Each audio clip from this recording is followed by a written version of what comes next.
भारत में पर्व त्योहार केवल धार्मिक अनुष्ठान ही नहीं होते, बल्कि परिवार और रिश्तों के बीच प्रेम और विश्वास को गहराई से जोड़ते भी हैं। भाई बहन के पवित्र रिश्ते पर आधारित भाई दूज का पर्व ऐसा ही एक अवसर है जो कार्तिक मास की शुक्ल द्वितीया को मनाया जाता है।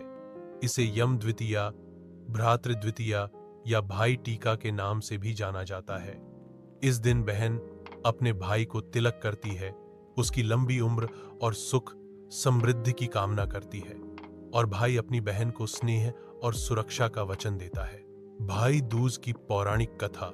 बहुत समय पहले मृत्यु के देवता यमराज की बहन यमुना जी रहती थी। यमराज अपने कार्यों में व्यस्त रहते थे, इसलिए वे अपनी बहन से मिलने बहुत कम जाया करते थे। यमुना जी अपने भाई से गहरा स्नेह रखती थीं और कई बार उन्हें अपने घर आने का निमंत्रण देती, परंतु यमराज अपने कामों के कारण हर बार टाल देते। एक बार कार्तिक मास की शुक्ल पक्ष की द्वितीया तिथि को यमुना जी ने विशेष आग्रह करके अपने भाई यमराज को घर बुलाया। यमराज ने सोचा कि आज अपनी बहन का मन रख लेना चाहिए। वे जब बहन के घर पहुंचे तो यमुना जी ने उनका हृदय से स्वागत किया। उन्होंने अपने भाई का आदरपूर्वक सत्कार किया, स्नान कराया, भोजन परोसा और प्रेम से भेंट अर्पित की। भोजन के पश्चात यमुना जी ने अपने भाई का तिलक किया और दीर्घायु, सुख समृद्धि की प्रार्थना की। यमराज अपनी बहन के इस स्नेह से भाव विभोर हो गए। उन्होंने प्रसन्न होकर यमुना जी से वर मांगने को कहा।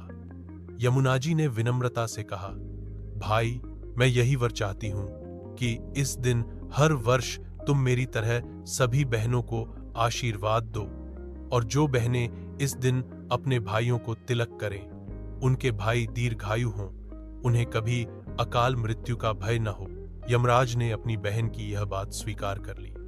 तभी से यह मान्यता बन गई कि कार्तिक शुक्ल द्वितीया को बहन यदि भाई को तिलक करे और उसके मंगल की कामना करे तो भाई को यमराज का भय नहीं होता और उसके जीवन में सुख समृद्धि बनी रहती है।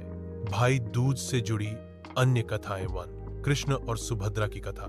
महाभारत काल में भगवान श्री कृष्ण नरकासुर का वध करके जब द्वारका लौटे तो उनकी बहन सुभद्रा ने उनका स्वागत किया। सुभद्रा ने श्री कृष्ण को तिलक किया और उनकी लंबी आयु और विजय की कामना की। तभी से भाई दूज के दिन बहनें अपने भाई को तिलक करती हैं और उसके मंगल की प्रार्थना करती हैं। 2, यमराज और बहन के निमंत्रण की कथा।